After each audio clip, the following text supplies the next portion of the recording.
7 October হামাসের নেতৃত্বে ফিলিস্তিনি মুক্তিকামী সংগঠনগুলো ইসরায়েলের সামরিক অভিযান চালানোর পর থেকেই ইসরায়েলি জায়নবাদী রাষ্ট্র প্রকল্প আদৌ টিকে থাকতে পারবে কিনা তা নিয়ে নানান জল্পনা কল্পনা চলছে।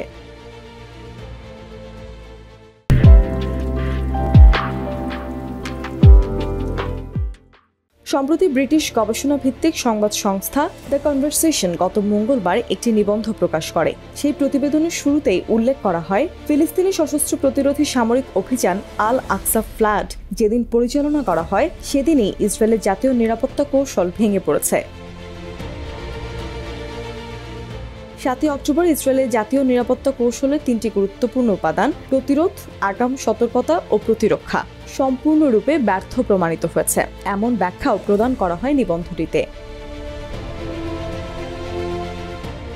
এদিকে হিজবুল্লাহর মুহুর্মুহু হামলা ইসরায়েলের জাতীয় নিরাপত্তার উপাদানসমূহকে মেরামতের অযোগ্য উল্লেখ করে দ্য কনভারসেশন আরও জানায়, হিজবুল্লাহ যুদ্ধক্ষেত্রে অভিজ্ঞতা অর্জনের মাধ্যমে প্রতিনিয়তই শিখছে এবং দিন দিন বিকশিত হচ্ছে, যা ইসরায়েল রাষ্ট্রের অস্তিত্ব হুমকির মধ্যে ফেলে দিয়েছে।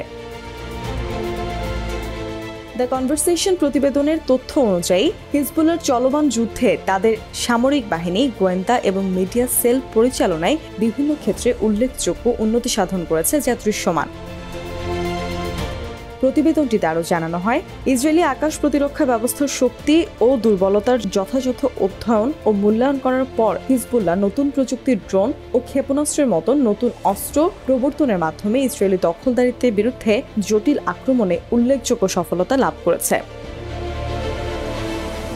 মঙ্গলবার ইসরায়েলের মারিফ পত্রিকায় সাক্ষাৎকার দেওয়ার সময় ইসরায়েল ভিত্তিক থিঙ্ক ট্যাঙ্ক আলমা ইনস্টিটিউটের গবেষণা প্রধান তাল বিরি বলেছেন, যদি দখলদার ইসরায়েল ও হিজবুল্লাহর মধ্যে পূর্ণাঙ্গ যুদ্ধ শুরু হয় তাহলে ইসরায়েলি ফ্রন্ট ভয়াবহ পরিমাণের আগুনের সম্মুখীন হতে বাধ্য হবে, যা তারা কখনোই দেখেনি।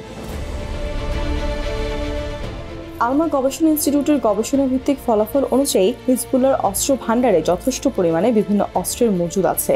অনুমান করা হচ্ছে, হিজবুল্লাহ ইসরায়েল যুদ্ধ পুরোদমে শুরু হলে হিজবুল্লাহ ইসরায়েলে দৈনিক কয়েক হাজার ড্রোন ও ক্ষেপণাস্ত্র নিক্ষেপ করতে ভালোভাবেই সক্ষম। হিজবুল্লাহর আক্রমণ ইসরায়েলকে শুধু জাতীয় নিরাপত্তা ও সামরিক সংকটে ফেলেনি, রাজনৈতিক সংকট তৈরির পাশাপাশি ইসরায়েলের জায়নবাদী রাষ্ট্র প্রকল্পগুলোতেও পানি ঢেলে দিয়েছে। ফিলিস্তিনে অবৈধভাবে বসতি স্থাপনকারী ইহুদিদের হিজবুল্লাহর হামলার প্রভাবে ইসরায়েলের সাথে সম্পর্ক ছিন্ন করতে চাইছে। গত মে মাসে ইসরায়েলি মার্গারিয়ট বসতি স্থাপনকারী প্রধান ইতান ডেভিডি ঘোষণা দিয়েছিলেন, তারা ইসরায়েল সরকারের সাথে সমস্ত সম্পর্ক ছিন্ন করার ও মার্গারিয়ট বসতি থেকে ইসরায়েলি সামরিক শক্তিকে সরিয়ে নেওয়ার সিদ্ধান্ত নিয়েছে। এই ঘোষণা দেওয়ার সময় তিনি আরও উল্লেখ করেন, হিজবুল্লাহর কাছ থেকে বসতি রক্ষার প্রয়োজন নেই, বরং ইসরায়েলি সরকারের হাত থেকে নিজেদের বসতি রক্ষা করতে চান। ইসরায়েল সরকারের সিদ্ধান্তই তাদের বসতি ধ্বংসের মূল কারণ হিসেবে ইতান ডেভিডি চিহ্নিত করেন। ইতান ডেভিডির এমন বক্তব্য নির্দেশ করেছে, যেই অবৈধ ইহুদি বসতি স্থাপনের মাধ্যমে ইসরায়েলের জায়নবাদী রাষ্ট্র প্রকল্প দাঁড়িয়েছে, সেই বসতির বাসিন্দারা খোদ ইসরায়েলের সাথে সম্পর্ক ছিন্ন করতে উদ্যত, যা ইসরায়েল দিন শেষে ইসরায়েলি রাষ্ট্রের অস্তিত্বের জন্য বিরাট হুমকি।